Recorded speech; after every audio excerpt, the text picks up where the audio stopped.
Welcome back to Grasp and Gain. இது நம்ம விக்ரமாதித்தன் கதைகளோட எபிசோட் நம்பர் 12. விக்ரமாதித்தன் கிட்ட வேதாள சொல்ற 7வது புதிர் கதையை கேட்போம் வாங்க.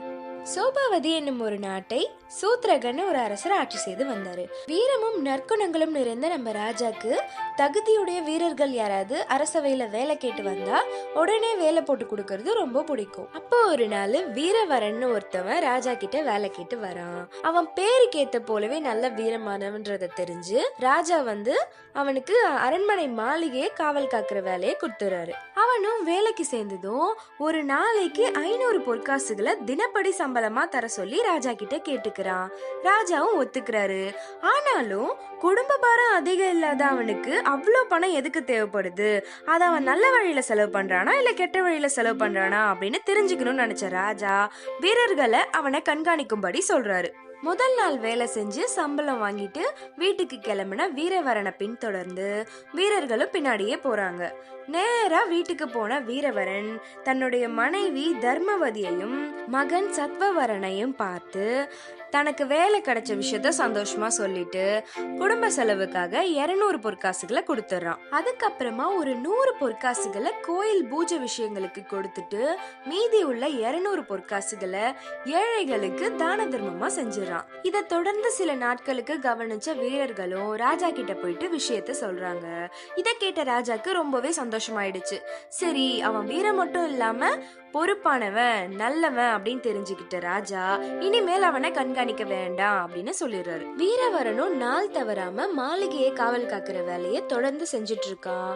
என்ன வெயில் அடிச்சாலும் எவ்வளவு மழை பெஞ்சாலும் என்ன குளிரா இருந்தாலும் தன்னுடைய கடமைய கண்ணும் கருத்துமா தொடர்ந்து செஞ்சுட்டு இருக்கான். அவனோட கடமை உணர்ச்சியை பார்த்து ராஜாவும் அவனுக்கு பதவி உயர்வு கொடுக்கலாம் அப்படின்னு நினைக்கிறாரு.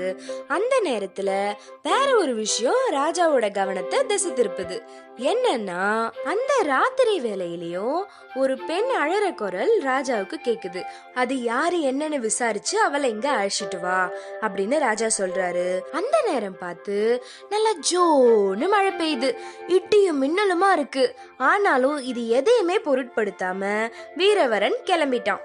என்னடா, நம்ம சொன்னோன்ற ஒரே வார்த்தைக்காக இந்த ராத்திரி நேரத்துல இடியும் மின்னலையும் பார்க்காம இவன் கிளம்பி போறானே, அப்படி அவன் என்ன செய்யறான் அப்படின்னு பாக்கிறதுக்காக ராஜாவும் பின்னாடியே போறாரு. வீரவரனும் அந்த அழுகுரல் வரும் திசையை நோக்கி போறான். அப்போ ஒரு குளத்தங்கரையில தனியா ஒரு பெண் உட்காந்து அழுதுட்டு இருக்கத பாக்குறான்.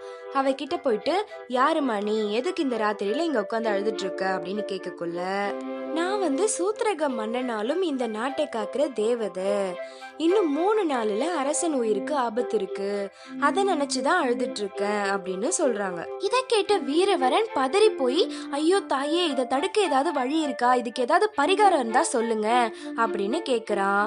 தேவதையும் இருக்கு. ராஜாக்கு விசுவாசமா உள்ள ஒரு வீரன் தன்னுடைய மகனை அருகில் உள்ள சண்டி கோயில்ல பலி கொடுத்தா ராஜா தீர்க்காயுசு பெறுவான் அப்படின்னு சொல்றாங்க. இத கேட்ட வீரவரன், நானும் ராஜாக்கு விசுவாசமானவன் தான், ராஜாவுக்கு தீர்க்காயுசு கிடைக்க நான் என்னுடைய மகனே சண்டிக்கு பலி தரேன் அப்படின்னு சொல்லிட்டு கிளம்புறான். அவனுக்கே தெரியாம பின்தொடர்ந்துட்டு வந்த நம்ம ராஜாவும் இது எல்லாத்தையும் கேக்குறாரு. கேட்டுட்டு இப்ப வீரவரன் என்ன செய்ய போறான் அப்படின்னு ஆவலா தெரிஞ்சுக்கணும்னு அவன் பின்னாடியே திரும்பவும் தொடர்ந்து போறாரு. வீட்டுக்கு வந்த வீரவரன் தன்னுடைய மனைவி தர்மவதிய பார்த்து தேவதை சொன்ன எல்லா விஷயத்தையும் சொல்றான். அவளும் அதை கேட்டு தூங்கிட்டு இருந்த தன்னுடைய மகன் சத்வவரனை எழுப்பி நடந்த எல்லாத்தையும் சொல்றா. அவனும், என் உயிரை கொடுத்து அரசனை காப்பாற்ற முடியும் என்றால் நான் சகல பாக்கியங்களும் செய்தவனே, அதனால கால தாமதம் செய்யாம என்னை இப்பவே அங்க அழைச்சிட்டு போங்க அப்படின்னு சொல்றான்.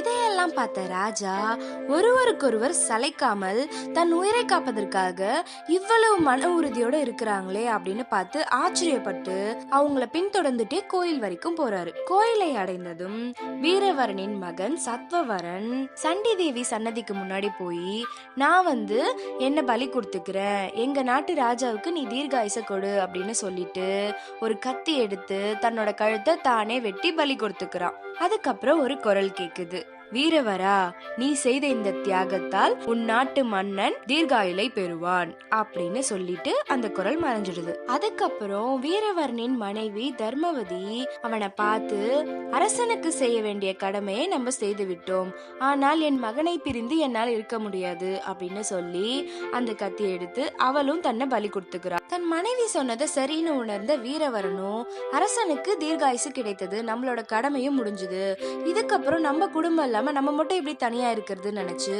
அவனும் தன்னுடைய உயிரை பலி கொடுத்துக்கிறான். இது எல்லாத்தையும் ஒளிஞ்சிட்டு இருந்து பார்த்த நம்ம ராஜாக்கு ரொம்பவே பிரமிப்பாயிடுது. ஆச்சரியமும் துக்கமும் ஒன்னா கலந்த ராஜா சண்டி தேவி சன்னதிக்கு முன்னாடி வந்து என்னுடைய தீர்காயுசுக்காக தன்னுடைய உயிரையே கொடுத்த இந்த 3 பேரையும் திரும்ப உயிர் பெற செய், இல்லை என்றால் நானும் என்னை பலி கொடுத்து கொள்வேன் அப்படின்னு சொல்லி தன்னுடைய கத்தி எடுத்து கழுத்துல வச்சுக்கிறாரு. அந்த நேரத்துல அந்த குரல் திரும்பவும் கேக்குது. சூத்ரக மன்னனே, அவசரப்பட்டு எதையும் செய்து விடாதே, உன்னுடைய தைரியத்தை மெச்சிக்கிறேன்.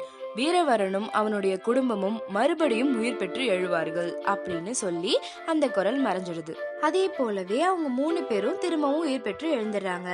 இதை பார்த்து ரொம்ப மகிழ்ச்சி அடைந்த ராஜா அவங்க பார்க்காதபடி திரும்பவும் போயிட்டு மறைஞ்சுக்கிறாரு. உயிர் பெற்று எழுந்த அந்த 3 பேரும் ஒருத்தவங்க ஆச்சரியமா பார்த்துக்கிட்டு இது எல்லாமே சண்டி தேவியோட அருள் தான் போல அப்படின்னு நினைச்சு சன்னதியில விழுந்து வணங்கிட்டு வீட்டுக்கு கிளம்பிடுறாங்க. ராஜாவும் மாளிகைக்கு வந்துடுறாரு. வீரவரனும் அவனோட மனைவி மகனை வீட்டுல விட்டுட்டு வழக்கம் போல காவல் காக்குற வேலைக்கு வந்துட்டான். அவன் வந்ததை பார்த்த ராஜா பார்க்காத மாதிரியே வாசல்ல யார் காவல் காக்குறது அப்படின்னு கேக்குறாரு. அரசே, நான் வீரவரன் தான் காவல் காக்குறேன். நீங்க தேடி அழைத்து வர சொன்ன பெண் குரல் பாதியில நின்னுடுச்சு, அங்க அப்படி யாருமே இல்ல, அதனால நான் திரும்ப வந்துட்டேன் அப்படின்னு நடந்த எல்லா விஷயத்தையும் மறைச்சிட்டு இப்படி சொல்லிடுறான். இத கேட்டதும் ராஜாக்கு ரொம்பவே வியப்பாயிடுச்சு. ஏன்னா நடந்த எல்லாத்தையும் ராஜா நேர்லயே தன்னுடைய 2 கண்ணால பாத்திருக்காரு. அவன் அதை சொல்லுவான்னு எதிர்பார்த்தாரு. ஆனா அத அவன் மறைச்சது ராஜாக்கு ரொம்பவே வியப்பாயிடுச்சு. ஒருத்தருக்கு நல்லது செய்யறது உயர்ந்த குணம், ஆனா அதை வெளியில சொல்லாம இருக்கிறது அதை விட பெரிய குணம் அல்லவா அப்படின்னு ராஜா ரொம்ப சந்தோஷப்பட்டு அரசவையில இருக்க எல்லாரையும் கூப்பிட்டு நடந்த எல்லாத்தையும் சொல்றாரு. எல்லாருக்குமே ரொம்ப சந்தோஷமாயிடுது. அதுக்கப்புறம் ராஜா வீரவரனையும் அவனோட குடும்பத்தையும் அழைத்து அவங்கள பாராட்டி கௌரவிச்சு தன்னுடைய நாட்டுல சிறு பகுதியை அவனுக்கு பரிசா அளித்து வீரவரனை ராஜாவாக்கிறாரு. இதோட தன்னோட 7வது கதையை முடிச்ச வேதாளம் வழக்கம் போல விக்ரமாதித்தனை பார்த்து, அறிவிற்சிறந்த விக்ரமாதித்த மன்னனே, இப்பொழுது நான் போடும் புதிருக்கு விடை கூற பார்க்கலாம்.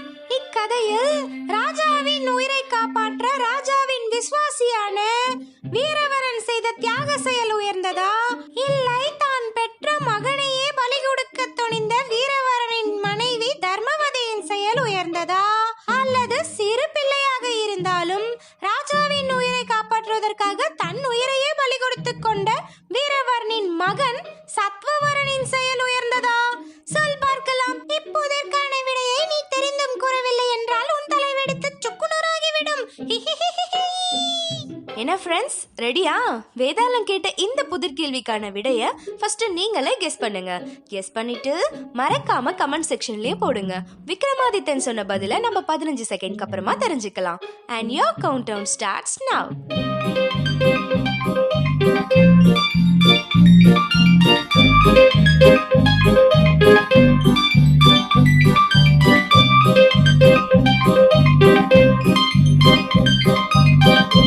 விக்ரமாதித்தனின் விடை இதோ. இவர்கள் மூவரின் செயல்களை காட்டிலும் சூத்ரக மன்னனின் செயலே சிறந்ததாகும் அப்படின்னு சொல்ற நம்ம விக்ரமாதித்தன். அதுக்கு வேதாளம், என்ன கூறுகிறாய் விக்ரமாதித்தா? எந்த ஒரு எதிர்பார்ப்பும் இல்லாமல் ராஜாவின் மேல் கொண்ட விசுவாசத்தினால் தன் மகனையே பலி கொடுத்த வீரவரன் சிறந்தவன் இல்லையா? அவன் செய்த தியாக செயலும் உயர்ந்தது இல்லையா? தான் பெற்ற மகனை கண்ணெதிரே பலி கொடுக்க எந்த தாய் தான் சம்மதிப்பாள்? அதை சகித்துக் கொண்டிருந்த தர்மவதியின் செயல் உயர்ந்தது இல்லையா? இதையெல்லாம் காட்டிலும் சிறுவனாக இருந்தாலும் அஞ்சா நெஞ்சத்துடன் அரசனுக்காக தன்னையே பலியிட்டுக் கொண்ட சத்வவரன் செயல் சிறந்ததில்லையா? இவர்கள் மூவரின் செயல்களையும் விட்டுவிட்டு அரசனின் செயலே உயர்ந்தது என்கின்றாயே, ஏதேனும் குழப்பத்தில் உள்ளாயோ? தெளிவாக சிந்தித்து விளக்கத்தை கூற விக்ரமாதித்தா அப்படின்னு கேக்குது நம்ம வேதாளம். அதுக்கு விக்ரமாதித்தன், ஒரு நாட்டை காக்கும் அரசனின் உயிரை காக்க அரசனின் விசுவாசிகளாக வீரவரனும் அவன் குடும்பத்தினரும் செய்த செயல்கள் சிறந்தவையே ஆகும். ஆயினும் அவர்கள் செய்த தியாக செயல்கள் அனைத்தும் அரசனுக்காக செய்ய வேண்டிய கடமையாகவே கருதப்படும். ஆனால் அரசர்களோ தங்கள் உயிரை காப்பாற்றிக் கொள்வதற்காக தங்களுக்கு கீழ்ப்பட்டவர்களை சகஜமாக உயிர் பலியிட்டு விடுவார்கள்.